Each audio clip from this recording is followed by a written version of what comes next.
Unbound, Scene 1. Seaside, White Cliffs, Scold's Cry, podium and microphone. Nearby is a ship's wheel, a speaking tube and a bottle of champagne.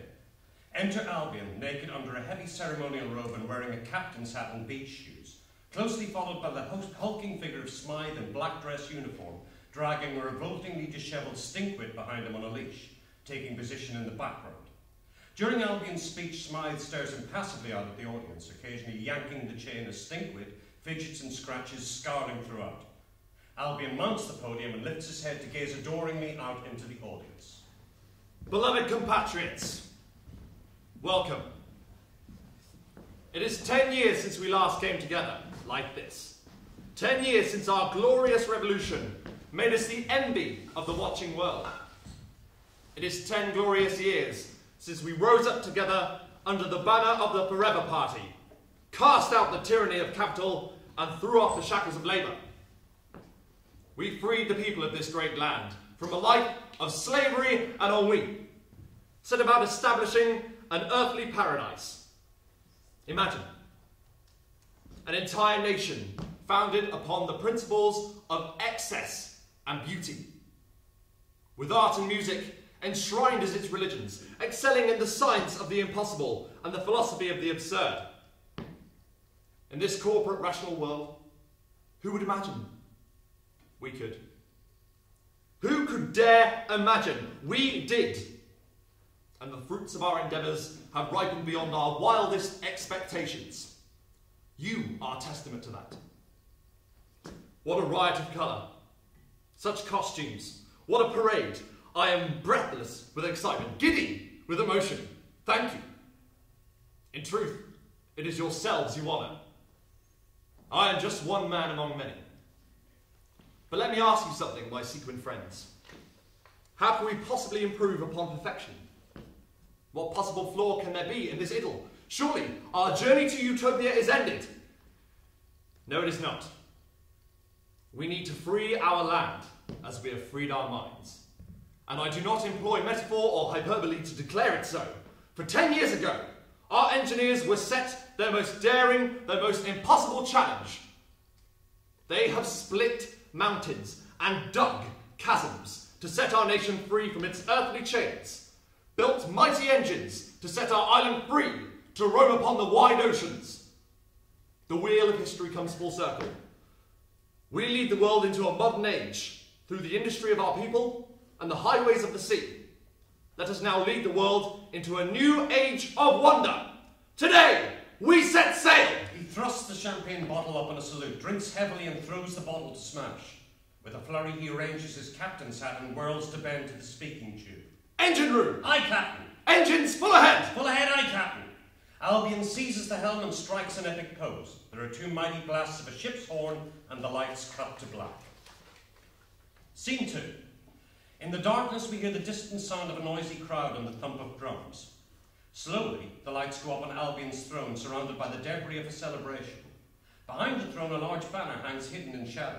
In front of the throne, to one side, lies an overturned table, surrounded by empty bottles and tankards, from behind which a brightly coloured boot protrudes, where Stinkwit slumbers in fitful, drunken stupor. Offstage, we hear Albion approaching drunkenly, singing the tune of Jerusalem, barely recognisable, and minus words which he can't remember. Enter Albion, still dressed in his imperial robes, his face covered in lipstick kisses, and wearing a pink feather boa around his neck. He carries a half-empty bottle and an enormous cigar which he chugs on, alternately, punctuating his drunken song as he lurches home. In Albion's warm and sun-kissed land. He raises the bottle in salute, losing his balance in the process. Not got my sea legs yet. Steady as she goes. He rights himself and surveys the chaos before him with some satisfaction. Where is everyone? Why this silence? It's early yet. Music, girls. There is no response. Albion looks nonplussed and begins to pick his way towards the throne. After a few steps, his nose wrinkles and he stops. He sniffs the air again and recoils, then follows his nose, which leads him straight to Stinkwit's protruding boot. I should have known. Stinkwit! Foul wretch, wake up! Entertain me, your emperor commands it! When there is again no response, Albion loses his temper and aims savage kicks behind the table. With a roar of pain and surprise, Stinkwit explodes out from behind the table, scattering debris in his attempt to escape. He scrambles far enough to safety and sits on his haunches, pulling his beard and growling at Albion, who turns away. Let us not quarrel, Stinkwit. Not today. Stinkwit massages himself, still eyeing Albion venomously. Why not today? Miserable creature! Where have you been hiding? I haven't seen you since the ceremony. I gave my jailer the slip and sought refuge here in a bottle, gladly oblivious to all until your regal foot found my swollen balls. Why did you rouse me? Is your day of decadence not complete without its quota of misery heaped upon my bowed shoulders? Are you so bored of whores and sycophants you seek solace with lowly Stinkwit? Where are they, your preening flock? Spent already, leaving mighty Albion all alone. What a glorious day it has turned out to be. What a triumph! Albion is unsure whether to take further offence, stumbles to sprawl on his throne, exhausted. Stinkwit. Ugly, malodorous, and sour. I salute you too. You flatter me, sire. Indubitably. What a night. What a day. What a miracle I have achieved. Stinkwit harumphs and turns his attention to finding a bottle with something to drink in it. Imagine what lies ahead of us. The entire world at our disposal. Sail with the weather as we see fit. A long summer holiday along the equator. Endless blue skies. Sunshine and dark-skinned lovelies on tap. Bliss. Then a winter break at the poles, while there's still some ice to ski on.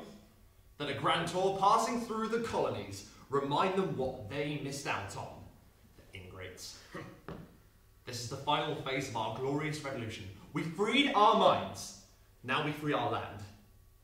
It will change us all for the better, Stinkwit, even you. Son, free. Bah. Yes, it will be paradise. Our 6 months of the year shivering inward-looking people will blossom into new life, as will this land.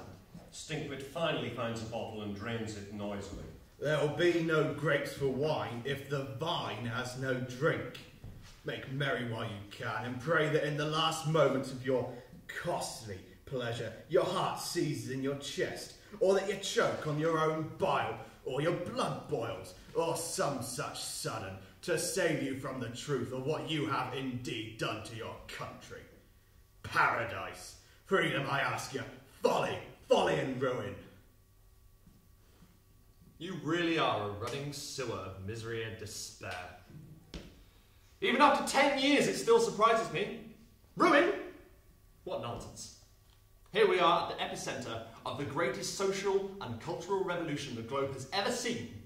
The heart of the longest, most debauched carnival known to history, not to mention the technological marvel of the age that has set us free to enjoy it fully. And you still wallow in gloom. Stinkwit to the last. Yes, Stinkwit to the last rattling gasp of his parched throat. A drink, find me a drink, for I'll drown in excess before we all die of thirst in your paradise. I think your drink has already taken your wits, if not your stink, old fool. You're making no sense. We have no water. Huh? No Celtic mountains to feed our rivers, our reservoirs. You saw to that when you ripped us from our sister lands. There'll be no floating paradise without water. Come, a toast to this carnival of death, slake the thirst to come. He has found another bottle, drinks from it heavily, hands it to Albion, who looks from it to Stinkwit suspiciously. He sniffs the bottle before fastidiously wiping it and drinking. So, we lost a few mountains. We'll just plot a course round a tropical storm or two and top right up. All the water we could ever want. We choose our own seasons now. You worry for nothing. I worry I'll live just long enough to see my own corpse's face staring back at me from the mirror. Give me the bottle. I feel my liver drying out at the very thought. Stinkwit at his mirror. Bravo! Stinkwit, one day you will give in and crack a smile. Even you will succumb eventually. I await that day with bated breath, regal sire. Until then, leave me to drown my sorrows. Stinkwit resumes his gloomy hunt for another fruitful bottle. Your sorrows. Aye, my sorrows, trapped by a feckless tyrant and his moronic lapdogs while the country falls to rack and ruin. The land becomes desert, the people starve, let them eat cake. We know how that ended.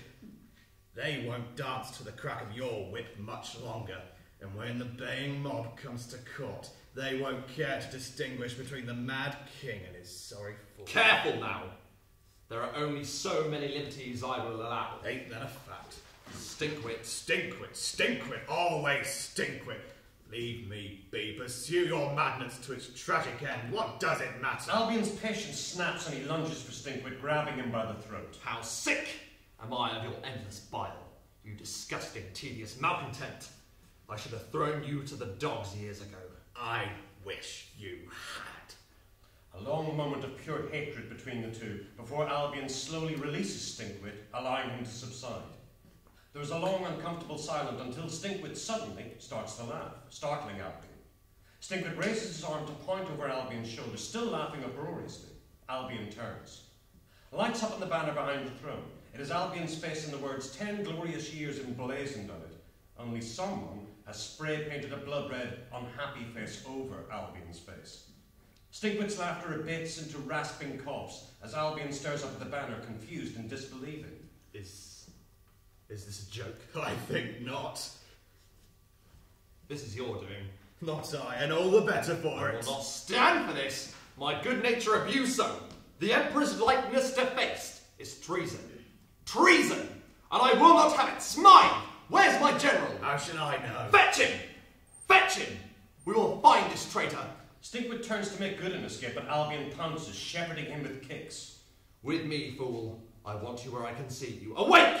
Awake all! Bring me the general. They exit, lights to black.